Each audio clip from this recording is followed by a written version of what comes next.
On est à la page Yud Chet Amud Aleph. Oui. Et on est arrivé à la Mishnah. Yud Chet Amud Aleph, la Mishnah.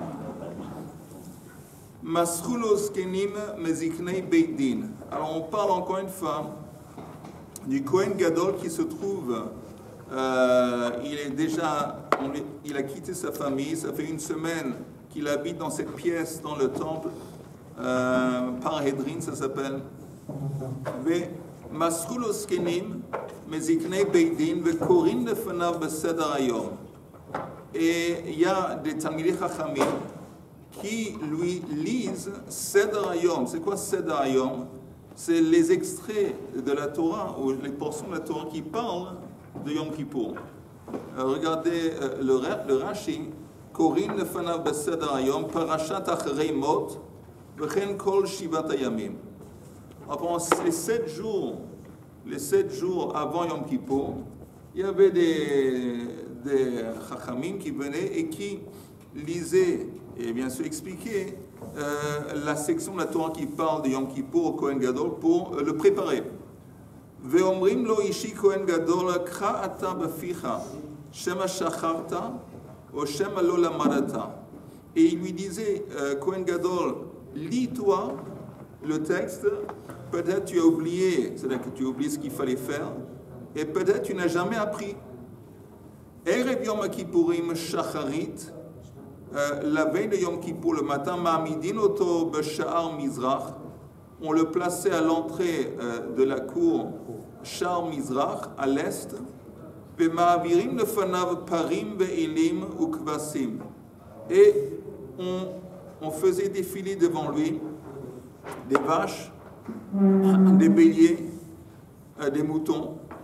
Pourquoi faire? Kadeshi makir ve'regil baboda, qui va savoir exactement quel animal il va devoir offrir à quel moment. Donc il regardait bien les animaux. Sha'ar Mizrach, non, je pense que c'est plutôt Sha'ar Mizrach. Je pense que c'est là. Mais je pense, peut-être non, je ne sais pas. Mais Sha'ar Mizrach, c'est l'entrée. Il y a. Hein? Peut-être c'est là. Peut-être. Hein? On amène les vaches jusqu'ici. De toute façon, quand il y avait un korban, les animaux ils étaient à l'intérieur, près du misbéach. Près du misbéach. Mais c'est possible que c'est dans la cour des Ranachim. C'est pas beaucoup un jour. Le matin avant, ça fait déjà 7 jours qu'il lit les versets de la Torah. C'est écrit parle, c'est écrit keves. Mais là, juste pour être sûr qu'il comprend, on regarde les animaux en face de lui la veille de Yom Kippour. Surtout les animaux, on les prépare. Voilà le Kohen Gadol que tu vas. Hein?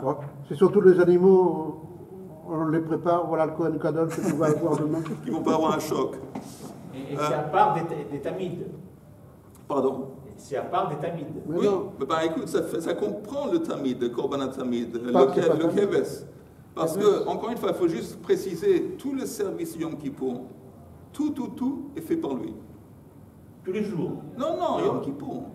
Tout le service, la boda de Yom Kippour est faite uniquement par le Kohen Gadol. Donc, ça comprend korban tamid, shel shachar, shel ben arbaim, ça comprend Moussaf, ça comprend bien sûr toutes les choses qui sont liées à Yom Kippour. Kol shivat hayamim lo hayu monim mimeno ma'achal ve'mishteh. Pendant les 7 jours qu'il était dans cette chambre, on lui empêchait pas de manger ou de boire n'importe quoi. Il pouvait boire et manger qu'est-ce qu'il voulait. Erev Yom Kippourim im chashecha lo hayu menichim oto le'echol harbe mipnei she'hama'achal mevi et hashena. Mais la veille Yom Kippour, avant la nuit la veille, donc le soir avant, on lui empêchait de manger beaucoup de nourriture. Pourquoi? Parce que la nourriture s'endort, ça fait qu'il va s'endormir. Et pourquoi on ne veut pas justement?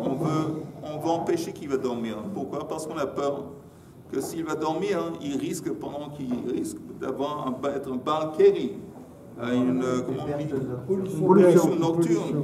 Alors, ça peut être une émission. Oui, une émission séminale. Voilà. Alors, mais ce qui est intéressant, il faut le faire, ce type. C'est un athlète. C'est un athlète. Ah oui, La nuit, il ne dort pas. Toute la nuit, il ne dort pas. Tout le jour, c'est lui qui fait tout. Ce type, il doit être costaud. Ok. La Gemara. Bishlam Shema Shachar le Chaye. La Gemara dit, je comprends la Mishnah qu'on lui lit. Peut-être il a oublié. Le Chaye, je veux bien. Ok, ça passe. Et la Shem Allo Lamad. Mimok Minan Ki Hai Gavna. Mais tu me dis que aussi dans la Mishnah c'est écrit, peut-être qu'il n'a jamais appris. Shem Allo Lamad. Est-ce que c'est concevable qu'on va établir un Kohen Gadol pour faire le service qui a un Am Haaretz, qui n'a jamais appris? Mimok Minan Ki Hai Gavna. C'est concevable qu'on va mettre dans la place quelqu'un qui n'a jamais appris, qui a un Am Haaretz. Et pourtant c'est écrit dans une braïta. Dans la Torah, c'est écrit, il y a ce terme que le Kohen Gadol, il est plus grand, le plus grand parmi ses frères les autres Kohanim. Donc il est plus grand que les autres. Ça veut dire quoi Pardon? Attends. Alors on va voir. Mais c'est écrit dans le verset qu'il est plus grand parmi les autres Kohanim, parmi ses frères. Alors ça veut dire quoi? Bekoach, Benoi, Bechochma ou Be'osher. On fait en sorte, quand il y a quelqu'un qui veut nommer un Kohen Gadol, pourquoi? Pas tout le temps qu'on va nommer un Kohen Gadol, parce que le Kohen Gadol, normalement, ça va de père en fils. Alors, c'est seulement si le fils il a un problème, s'il est problématique, non. Mais sinon, normalement, c'est un truc qu'on hérite le poste de Kohen Gadol, ça va de père en fils. Mais il y a des fois qu'il faut nommer. Peut-être il y a un Kohen Gadol qui n'a pas de fils, ou peut-être il a un fils qui n'est pas caché. Alors, il faut nommer. Quelles sont les caractéristiques qu'on va chercher pour nommer un Kohen Gadol? Il doit être plus grand que les autres vis-à-vis de quoi? Asbekor, il doit être costaud, il doit être fort. C'est intéressant. Mais encore une fois, pourquoi il doit être fort? Entre autres, à cause de ça. Ça, c'est à cause de Yom Kippour. Mais je pense à pas Yom Kippour, parce que le Kohen Gadol, c'est un représentant de tout Am Israël. C'est le shaliach de tout Am Israël pendant Yom Kippour. On veut que le type, il va faire bonne impression visuellement. Quand on le voit, tout Am Israël le regarde. Il y a une grande assemblée dans la cour. On veut qu'il va être impressionnant. Benoï, qui va être beau. Bechochma, c'est intéressant, encore une fois, beau. Mais encore une fois, c'est comme... c'est le symbole. Le symbole de le shaliach. Alors on veut pas que le type, il a l'air tout Bechochma, on veut qu'il va être chochma, il va être plus chacham que les autres. Ou be'osh, on veut qu'il va être riche. Alors, c'est écrit texto, c'est écrit ici qu'il doit être bechochma, il doit être plus, parmi les kohanim, il doit être un des kohanim les plus chacham. Alors comment tu me dis dans la Mishnah, on lui dit peut-être t'as jamais appris, mais il est censé être un chacham. אז האחרים אומרים, מניין שאם אין לו, שאחיו הכהנים מגדלים אותו. Qu'est-ce qui se passe si le Kohen Gadol qu'on va nommer, il n'est pas riche? C'est possible. Qu'est-ce qui se passe s'il n'est pas, et c'est écrit à Kohen Gadol me'ichav, Talmud lomar, va Kohen Gadol me'ichav gadlehu michel echav. On voit ici une allusion au fait que les autres Kohanim sont censés de l'enrichir. C'est quoi l'enrichir? À chaque fois, il y a une quête. Les Kohanim, chacun, ils donnent $1000, je ne sais pas, $500, ils donnent tous. Ils donnent tous les Kohanim, ils donnent pour faire en sorte que le Kohen Gadol, il va être riche. Ça ne veut pas dire qu'il va être millionnaire. Mais c'est vrai que quelqu'un qui n'est pas dépendant des autres, quelqu'un qui est... Et Gadol Me'ichav, un des pirouchim, c'est ça. Que Gadleu Me'ichav. Gadleu Michel Eichav. Amar Rav Yosef Lokash. Donc Rav Yosef, il n'y a pas de contradiction. Kan b'mikdash rishon, kan b'mikdash sheni. Pendant le premier temple, c'est vrai que quand on nommait un Kohen Gadol, il était toujours, entre autres, chacham. Mais ce n'était pas le cas pendant b'mikdash sheni. D'Amar Rabbi Asi tarkava de dinare, aïla le Marta bat baitus, le Yanai Malka. Il y avait une veuve très riche qui s'appelait Marta bat baitus. Elle a donné une fois tarkava de dinare, je ne sais pas exactement, mais une grosse somme d'argent. Et elle a donné ça au roi Yanai Malka. Al de ukme le Yehoshua ben Gamla de Kohanei Ravreve. pour qu'elle allait, en fait, c'était une veuve qui allait marier ce monsieur Yehoshua ben Gamla. Elle a donné de l'argent au roi pour qu'il va accepter que l'homme qu'elle allait marier va accéder au poste de Kohen Gadol. Et pendant la période, on avait vu ça avant, pendant la période du deuxième temple, il y avait énormément de corruption. Et il y avait des gens qui s'achetaient le poste. Alors là, quand on parle dans la Mishnah, que peut-être tu n'as jamais appris, on parle pendant le deuxième temple. Pendant le deuxième temple, c'était concevable qu'on va avoir des Kohanim qui n'avaient pas appris. Et donc, il fallait l'expliquer avant la veille des Yom Kippur. Pardon? Des Kohen Gadol. Kohen Gadol. Ouais, Kohen Gadol. Il y a même une Mishnah de Marin, en l'occurrence, qui a raconté qu'ils se battaient entre eux pour monter. Il y avait même On va voir ça bientôt. Mais ce n'est pas Kohen Gadol, c'est ça. Non, c'est Les Kohanim, pour monter sur le Kavesh, pour être le premier à mettre sur le Mizbeach. Disons, il n'y avait pas un Beddin à cette époque au deuxième temple pour régler tout ça, ou c'était eux aussi c'était corrompu? Il y avait, mais apparemment c'était pas suffisant. Et apparemment on voit ici qu'elle a donné de l'argent qui au roi. Et peut-être c'est en fin de compte le roi qui peut déterminer qui va le Kohen Gadol, pas nécessairement le Sanhedrin. Erev Yom Kippourim Shacharit. On avait dit qu'on défilait devant lui tous les animaux. Tana Afas Seirim. Mais nous on sait que parmi les animaux qui devaient regarder, les vaches, les béliers, les moutons, il y avait aussi les seirim, les boucs. Il y avait les boucs. Pourquoi il y avait les boucs? On avait 3. 2, bien sûr, pour le tirage au sort, Echad Lachem, Echad Lazazel. Et 1, pendant le Moussaf, c'est le Seir Khatat pour le Moussaf. Or, il y avait aussi un bouc qui était censé devant. Vetana Didan, Maïta Ama, Lotana Seirim. Donc, l'auteur de notre Mishnah, quand il dit on lui faisait passer devant des vaches, des moutons, des chèvres, pourquoi pas, où sont les boucs? Kevan de al-Chet, Ka'atu, Chalche Da'ate. Comme le bouc, il est le seir, il est lié au concept de la transgression du chet. Le bouc émissaire, c'est à cause du chet. Tous les chataïm d'Am Israël, on le met sur le seir, l'Azazel. On voulait pas qu'il va voir ça. S'il va aller voir ça, ça va le bouleverser. Le pauvre. Alors la Gemara dit, si c'est comme ça, il dit, attends, le taureau ou la vache, lui au commencement, la première offrande qu'il va offrir, c'est le pain chez le Kohen Gadol. Il y apporte un pain pour expier pour ses fautes et les fautes des autres Kohanim. C'est aussi une faute, c'est un truc qui vient l'échapper à la vérote, le pain. Alors pourquoi on parle du pain, on ne parle pas du seir? Par nami al chet hu da'ate. Par kevan de alav va al eicha va kohanim hu da'ate. Comme en fin de compte le pain, ça comprend les transgressions du Kohen Gadol, mais aussi les transgressions des autres Kohanim, tous les Kohanim. Be'eicha va kohanim i'ika inish le'it bei milta meida yadale ou mehadale betshuva. Ça se passait comme ça que si parmi les Kohanim, il y avait quelqu'un qui hit les miltes, il y avait une transgression parmi les Kohanim, c'était réglé.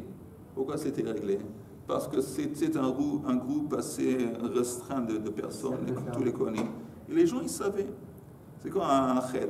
Le type, je ne sais pas, une fois, il a fait une transgression.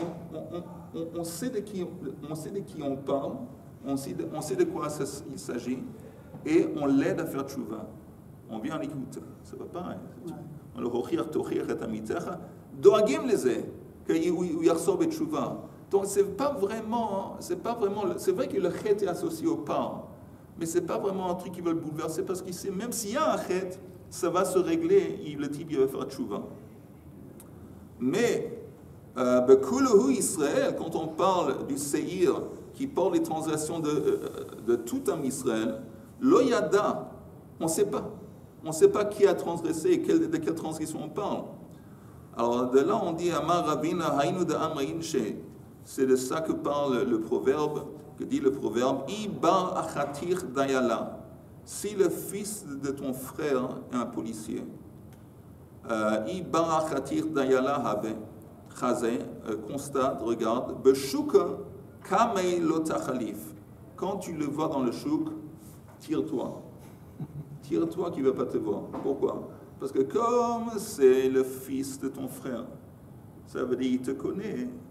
Alors lui, il risque de savoir si tu as fait des choses qui ne sont pas correctes. Lui, il va savoir, parce qu'il fait partie de la famille. Donc si on a un membre de la famille qui est policier ou qui en a, et tu le vois dans le chouk, mets-toi de côté qu'il ne va pas te voir. Donc ça, c'est l'idée. Quand il y a un chet parmi les Kohanim, et le pain, il représente la kapara pour le chet, on n'a pas peur de ça, parce que les Kohanim, ils se connaissent entre eux, ils vont faire en sorte que le type va faire tchouva, ils vont régler le problème. Mais le Seir, qui représente les avérotes de tout Am Israël, comme on ne sait pas, alors comme on ne sait pas, là ça bouleverse, parce qu'on parle de transgression, qui sait quelle transgression, qui sait qui a fait quoi, qui sait s'il va faire tchouva, ça c'est autre chose. Et pour ça que ça n'a pas été mentionné parmi les animaux qui ont été défilés devant le Kohen Gadol, oui. Si le Kohen Gadol il est tellement sensible et que dès qu'il voit un bouc, il s'évanouit. Personne n'a dit qu'il va s'évanouir, qu'il va être bouleversé. Oui, vaut mieux ça va le stresser. Vaut mieux qu'il le fasse déjà la première fois la veille que le jour même de Yom Kippour, et là il ne va pas savoir quoi faire. Que tu saches que même Yom Kippour, c'est la voix de Hashem Besimcha. Et au contraire, Yom Kippour, on dit qu'un des grands jours de Yom Kippour, un des plus grands jours de joie dans l'année, dans le calendrier, c'est Yom Kippour. Mais apparemment, on parle avant Yom Kippour. Ils voyaient ça le stressait de voir, on parle de transgression. Donc il n'y avait pas de cire Yom Kippour? Il y avait, mais la Mishnah n'en parle pas. C'est comme la Shon Nekiya. Elle parle. Mais il y avait. À la veille, on le. Bien sûr, il y avait. Ah oui, c'est ça, oui. Non, c'est faux. J'ai un Ichozerbi. Non, on ne lui montrait pas, parce que justement, encore une fois, si le Kohen Gadol il voyait, ça risquait de le stresser. D'accord. Donc on ne le montrait pas. Mais c'est supposé qu'il sait ce que c'est un sérim. D'accord, maintenant le jour de Yom Kippour, il y a des sérim ou oui, bien sûr. Il y a donc alors ça ne lui faisait rien du tout? Ça c'est déjà. Il est en train de faire la voda. C'est comme le Havdil, un coiffeur. Ils ont un coiffeur, c'est l'autre, ou un docteur. Un docteur qui est aussi, entre autres, de femmes. Et il y a tout l'élément sexuel, la femme, il y a un docteur, elle peut être des habits, tout ça. Mais c'est comme il est Betor Avoda, il ne prête pas attention. Et je pense que c'est la même idée ici. Et il est Betor Avoda, ou l'homme a tritragesh, mais qu'on a droit. Ok, on continue. Kol Shivat Yamim Lo Hayumonim. Pendant les 7 jours auparavant, on ne lui empêchait pas de manger quoi qu'il voulait. Tanya Rabbi Yehuda ben Nekusa Omer, Machilinoto Salatot Beitzim, que dès le Masmeso, on lui donnait à manger la veille.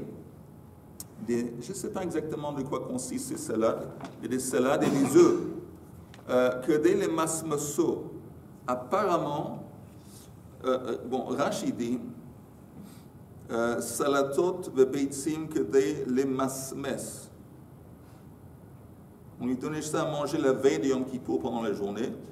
Le masmes achila shebeme'av le shal shelo. Shelo yitztarech le nekavav le machorat. On faisait en sorte, c'est comme un mechalchel. Comment on dit en français mechalchel? Shishulim, c'est. En français. Pour qu'il aille aux toilettes la veille de. Oui, on a tous compris, mais il n'y a pas un nom. Oui, il y a un nom, c'est pas les Shishulim. Les chalchel, un cadeau, les chalchel. On lui donnait un. Ça s'appelle la courante.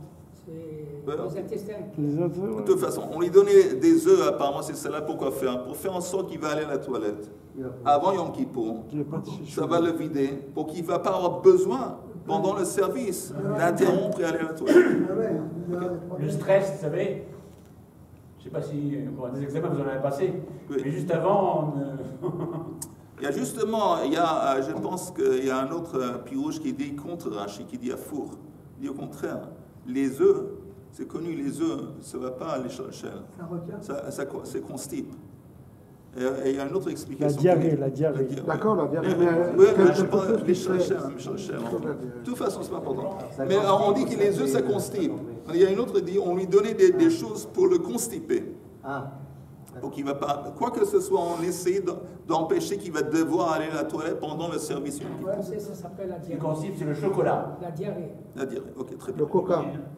Ok, Oui, on donner continue, du on coca. continue. Juste avant, on dit qu'on n'empêchait pas de lui donner de tout à manger.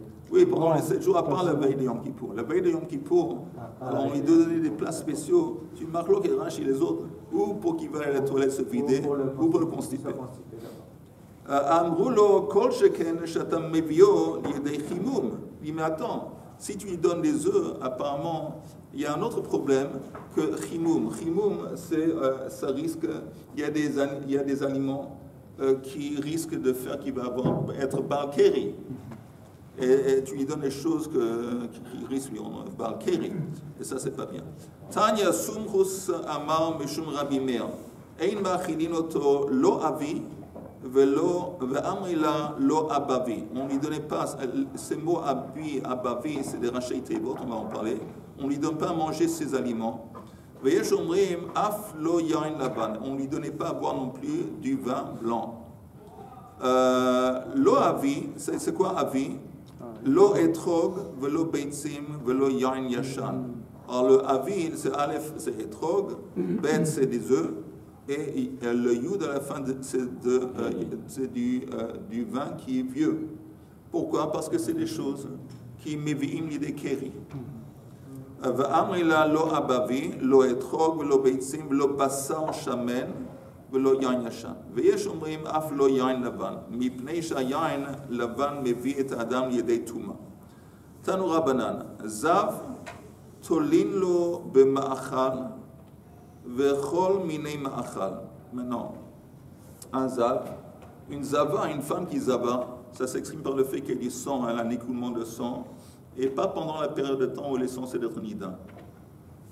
Et si c'est du sang qui écoule pendant 2 jours d'affilée, un jour c'est rien, 2 jours elle devient d'affilée, elle devient zava, et si c'est 3 jours, elle doit apporter un korban. La même chose qu'avec un homme. Maintenant, un homme, il n'y a pas du sang. Il y a un sang qui a avec lui un kishui, mais il y a un liquide blanc qui sort de son bride. Et si c'est 2 jours d'affilée qu'il voit ça, ce liquide blanc qui sort, il est zav, ça veut dire quoi qu'il est zav, il est tamé pour 7 jours. Et s'il y a 3 jours, de toute façon il est tamé pour 7 jours, il doit apporter un korban, si c'est 3 jours d'affilée. Mais on est en train de nous dire ici que si le zav, il avait mangé, par exemple, au achila gassa, il a beaucoup mangé avant, il a vu ce qu'il a vu, ou il a mangé des nourritures particulières qui sont connues, qui apportent ça, il n'a pas un statut de zav. Alors regardez juste le Rashi. C'est 4 lignes avant la fin de la page, 3 lignes avant la fin. Zav tolin lo b'ma'achal. Im achal ma'achal harbe. Mikol min shehu. S'il a mangé beaucoup de nourriture, c'est pas important quelle nourriture. Tolin lomar chez mechamat rov ma'achal ra'a. On a tendance à dire que ce qu'il a vu, c'est un résultat du fait qu'il a tellement mangé. Veino zav les tumat shiva, les korban. Donc il n'est pas. S'il a vu ce qu'il a vu, ça ne va pas être inclus dans les 2 jours d'affilée ou 3 jours d'affilée. Dirti, pourquoi? C'est écrit dans la Torah, besaro. Velo mechamat onso. Im ra'a, c'est écrit, s'il a vu la ziva al besaro, ça veut dire que ça vient de lui. C'est pas causé, c'est pas le résultat d'un truc externel. Extérieur, comme la nourriture. Aval bal keri tameh be'ones, de'en keri vezov ba'im mimakom echad. Mais on dit un bal keri, oui, il va recevoir la touma de Baal Keri, même si c'est un truc extérieur. Ve'en marehem shavé, et Racine dit que ça n'a pas l'air comme exactement la même chose. Shazov domé le mei batsek shel seorim. Rachid dit que le liquide qui sort d'un zav, ça a l'air comme de l'eau de la pâte, quand on fait de la pâte d'orge. Ve'eno kashur el keloven beitza hamuzeret.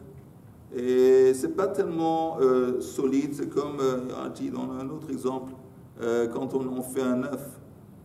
Alors on bat un œuf et c'est un petit peu comme ça. Mais tandis que Shirvat Zera Kashour, c'est solide, que l'oven beitza, et c'est comme un petit peu le blanc d'un œuf, Sheina Moseret, qui n'a pas été battu. Bon, de toute façon, on retourne à la Gemara. Je répète, Tanura Banan. Zav, Tolinlo B'ma'achal, Kol Mini Ma'achal. Donc, pas seulement Achilagasa, c'est Ma'achal, mais Kol Mini Ma'achal, il y a des aliments particuliers qui sont connus, qui créent Zav. Ben Pinchas, Elazar Ben Pinchas Omer, Meshum Rabbi Yehuda Ben Betera.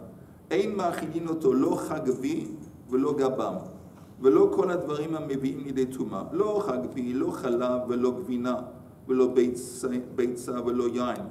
On ne lui donne pas à manger ni du lait, ni du fromage, ni des œufs et ni du vin. Velo gabam, c'est quoi? C'est mei grisin shel ful, c'est de l'eau je ne sais pas comment on dit en français, grissine. De l'eau de grissine shel ful, basar shamen ve mourias. Mourias, c'est de l'huile de poisson. Velo kol dvarim hamevim lidei tuma, la tuima. Et c'est quoi cette expression? N'importe quel aliment qui risque d'entraîner la touma.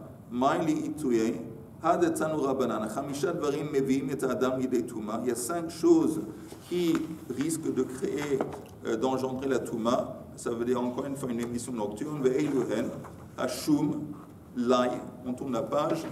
Vashechalaim, c'est une espèce de plante. Vachalaglogot, aussi une espèce de plante. Ve'abeitzim, ve'agargir. Beitzim, c'est des œufs, et gargir, c'est un grain de moutarde. Alors, c'est écrit Ve'yatsa, ou Ve'yatse echad la sadeh lelaket orot. Dans Malachim Bet, c'est écrit qu'il y a un qui est sorti dans les champs cueillir des orot, des lumières. Tana mishmei de Rabbi Meir, ze gargir. Quand on dit lumière, ça fait allusion à ces grains de moutarde. Rabbi Yochanan, Amar Rabbi Yochanan, lama nikra shman orot. Pourquoi on les appelle ces grains de moutarde lumière? Chez Meirot et Ainaim.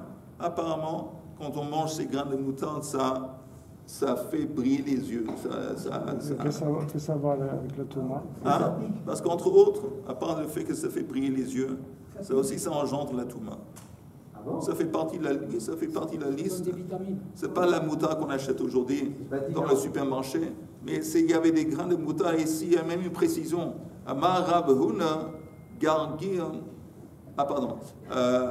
Motse gargir im yechol leochlo ochlo. Si quelqu'un trouve, apparemment c'est un truc assez rare, des grains de moutarde, s'il peut les manger, qu'il le mange. Apparemment c'est bénéficieux, c'est bien. Veim lav ma'aviru al gabeina. Et s'il ne peut pas le manger, qu'il le passe, qu'il va le placer sur ses yeux, et ça va faire du bien pour ses yeux. Amarapapa bar gargira mitzrana'a. Quand on parle de grains qui se trouvent où? Meitza. C'est quoi le Meitza? C'est la frontière entre les champs. Les champs, ils ont souvent des petits... Des arbustes. Hein? Des petits arbustes. Oui, pas seulement des petits arbustes. Il y a comme la terre qui a été soulevée, il y a comme une forme, et c'est là. Pourquoi c'est là? Parce que ça veut dire que ça n'a pas été labouré, et c'est plus, disons, concentré. Là, ça a l'effet dont on a parlé. On continue un petit peu. On continue. Amar Rav Gidel. Amar Rav Arsenai lo yochal beitzim. Arsenai, c'est quelqu'un qui il est dans une auberge, il est dans un hôtel. Okay? Il est de passage, il est en train de voyager, il rentre dans un hôtel. C'est pas recommandé qu'il mange des œufs la nuit. Velo yishan betalito shel balabait. Il ne va pas aussi dormir, qu'il ne va pas dormir sous le manteau du balabait. Avant, à l'époque, il n'y avait pas tout le temps les draps. Peut-être le balabait, il disait, tu sais quoi, prends ce manteau, prends ce truc, et utilise ça. Pourquoi pas? Parce qu'on n'a pas que pendant la nuit, il va être balkeri. S'il mange des œufs, on avait dit que les œufs, si tu manges des œufs, c'est possible que la nuit tu vas être balkeri. On ne veut pas qu'il va faire ça. C'est bon, parce que quand on fait la Seudat Mafseket, on dit qu'il faut manger un œuf. Pour Yom Kippour. C'est vrai. Kashia. C'est cool. Oui, mais ici, Beitzim, peut-être un œuf, c'est pas suffisant quand on mange plusieurs œufs, je ne sais Et lo yeshan betalito, la même chose. Il va dormir sous un habit, un truc qui appartient pas là-bas. Lo naïm.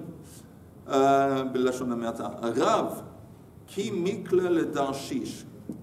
Rav, le fameux Rav, quand il était de passage, il arrivait à une ville qui s'appelait Darshish. Machiz, il déclarait Man havia le yom, qui est prête pour un jour. Ça veut dire quoi, qui est prête pour un jour? Il disait quelle est la femme qui est prête à m'épouser pour une nuit? Une femme? Une femme. Il voulait épouser une femme pour une nuit. Il ne voulait pas, encore une fois, pourquoi faire? Il ne voulait pas être banquier. Alors, il était de voyage, il était sans sa femme. Il arrivait à un hôtel. Alors, il y a un problème, il y a un risque. Alors, il dit, bon, il y a une femme qui veut m'épouser pour une nuit. Rav Nachman, Kad Mikla le Shechensiv. Rav Nachman aussi, quand il arrivait à la ville de Shechensiv, la même chose. Machiz, il déclarait, Man havia le Yom. Alors, la Gemara s'étonne, la Gemara s'étonne. Veha Tanya, et pourtant il y a une braïte qui dit Rabbi Eliezer ben Yaakov Omer, Lo yissa Adam isha b'medina zu, ve'yelech ve'yissa isha b'medina acheret. On n'a pas le droit de marier une femme dans cette ville, une femme dans une autre ville. Pourquoi? Shema yizdabgu ze etzel ze, ve'nimsa ach nose achoto. Parce que les deux femmes, ils ne se connaissent pas. C'est pas évident que les deux femmes ils vont savoir qu'ils ont le même... Les enfants des deux femmes, c'est pas évident qu'ils vont savoir qu'ils ont le même père. C'est possible que c'est des frères et des sœurs. C'est possible, c'est concevable que le frère et les sœurs, ils vont se marier. Et là, il y a mamzerut. Ou memale kol haolam kulo mamzerut. Val ze neema, et sur ça le verset dit, ou mala haaretz zima.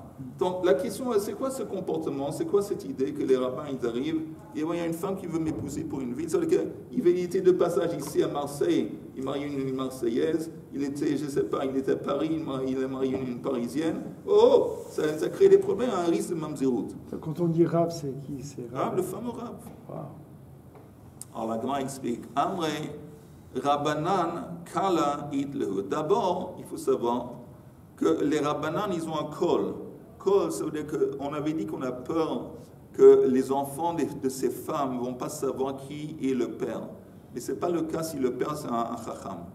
Si c'est un rabbanan, un chacham, c'est sûr et certain qu'on va savoir, ça c'est la femme qui a épousé pendant un peu de temps ce rabbin, et ça c'est la femme. On va savoir, et ça a une renommée, ça, comment on dit, ça a une...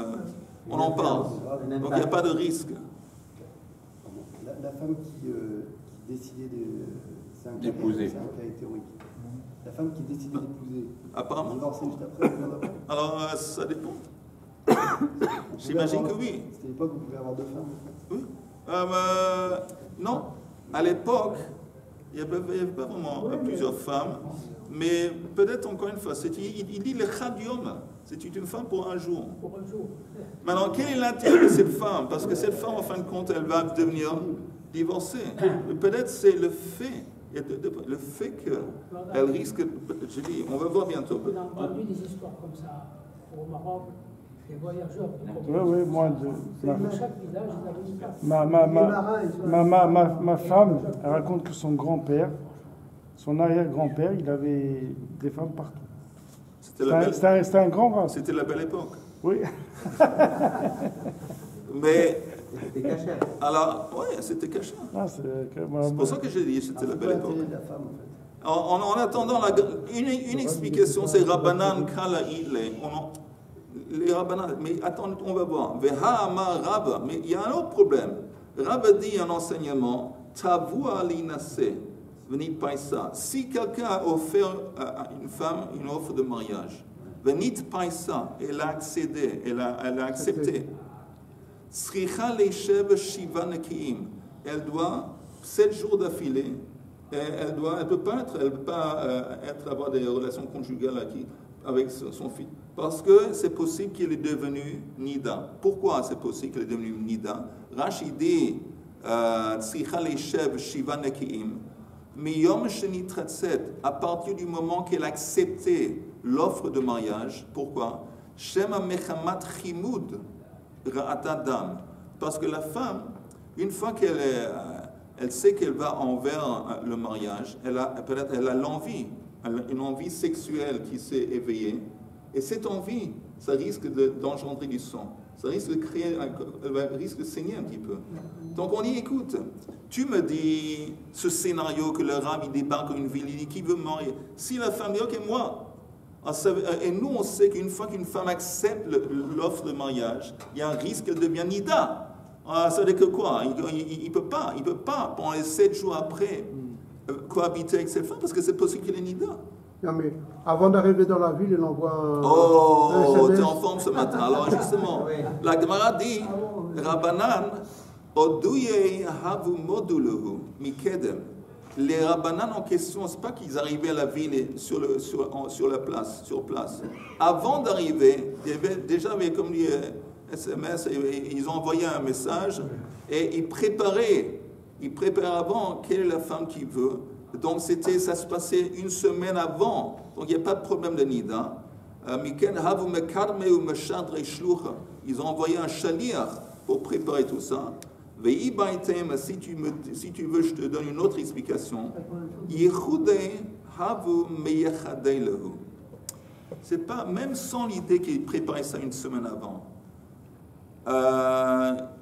ils ne cohabitaient pas avec la femme. Il épousait la femme sans avoir des relations conjugales. Alors ça sert à rien apparemment. Et l'Agma explique que oui. Pourquoi?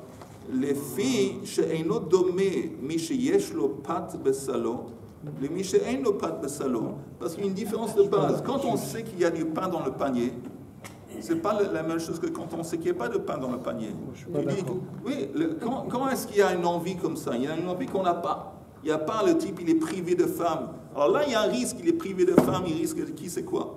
Mais quand il sait qu'il a une femme à côté de lui, il a une femme. Le fait qu'il ne va pas maintenant pouvoir ce soir coucher avec elle, oui, ça le tranquillise, il est tranquille. Il n'y a pas de risque qu'il va faire quoi que ce soit. C'est encore pire, il a une femme à côté. Non, elle n'est pas dans le même lit. Ok, tout ça, c'était un petit peu dans le contexte de la nourriture qu'on donnait au Kohen Gadol le soir pour empêcher d'abord qu'il ne va pas trop manger, qu'il ne va pas s'endormir. Aussi des choses, on l'empêchait de manger des choses qui vont engendrer peut-être la touma. Et ça faisait partie des préparations du Kohen Gadol la veille de Yom Kippour. Yochanan, on a un nouvel élève, le pauvre.